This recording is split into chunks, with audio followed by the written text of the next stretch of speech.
Kenny Roberts mengendarai TZ750 sampai menyentuh top speed di angka 240 km per jam tanpa menggunakan rem depan, bro.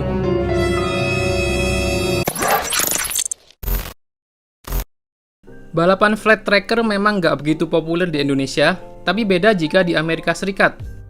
AFT atau American Flat Track menjadi salah satu kompetisi balap yang bisa dibilang cukup tua dan banyak diminati di Amerika Serikat. Seri balap ini sebenarnya sudah berlangsung sejak tahun 1946, yang awalnya bernama AMA Grand National Championship dan pada 2017 berganti nama menjadi American Flat Track Championship, dan kompetisi balap ini terus bergulir sampai sekarang. Sekilas tentang balapan ini, kompetisi ini awalnya hanya didominasi oleh dua pabrikan motor yang asli buatan Amerika, yaitu Harley-Davidson dan Indian Motorcycles. Kemenangannya seringkali didominasi oleh Harley-Davidson, sampai akhirnya pabrikan Inggris masuk pada tahun 1960, lalu kemudian disusul masuknya pabrikan Jepang yaitu Honda dan Yamaha di era 1970-an, tapi tetap Harley-Davidson yang paling dominan menjadi juara.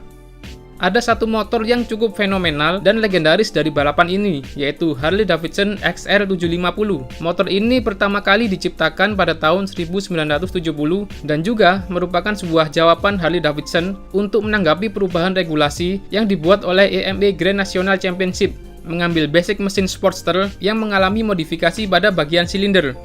Dari tahun 1972 sampai 2008 saja, motor ini tercatat sudah memenangkan 30 kali dari 37 kompetisi balap AMA Grand National Championship. Kehadiran motor ini jadi semakin fenomenal ketika seorang stuntman bernama Evel Knievel yang hobinya menantang adrenalin. Saat itu dia berhasil melompati sebanyak 14 bus pada tahun 1975.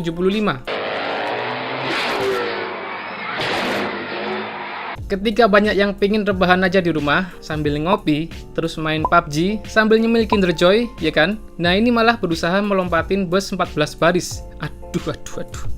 Harley-Davidson XR750 ini memiliki mesin V-twin 4 tak berkapasitas 748 cc dengan sistem pengabutan bahan bakar Mikuni 36 mm di setiap silinder, memiliki tenaga maksimal mencapai 82 horsepower pada 7.700 rpm. Oke juga nih motor.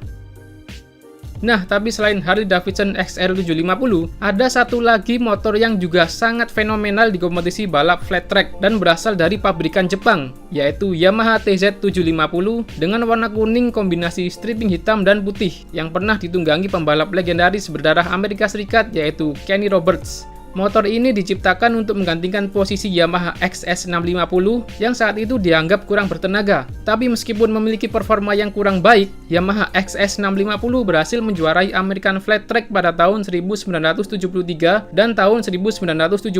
Ini semua berkat gaya balapan Kenny Roberts yang sangat nekat dan berani. Ketika memasuki tahun 1975, Yamaha berusaha untuk memperbaiki apa yang jadi kekurangan dari XS650. Entah habis mimpi apa semalam, akhirnya mereka memiliki sebuah ide yang sangat gwendeng sekali, yaitu mencangkokkan mesin Superbike TZ750 versi balap sirkuit aspal yang dulu pernah berjaya di balap Formula 750 di tahun 1970-an, dan juga berjaya di balapan Daytona 200 pada tahun 1974. Jadi bisa kebayang nggak sih mesin Superbike dicangkokkan ke dalam frame motor flat tracker? Dan arena Indy Mile menjadi saksi seperti apa ganasnya motor ini. Motor dengan mesin 2 tak, 4 silinder, 747 cc, super kencang, dikendarai oleh pembalap yang sangat nekat dan nggak kenal rasa takut.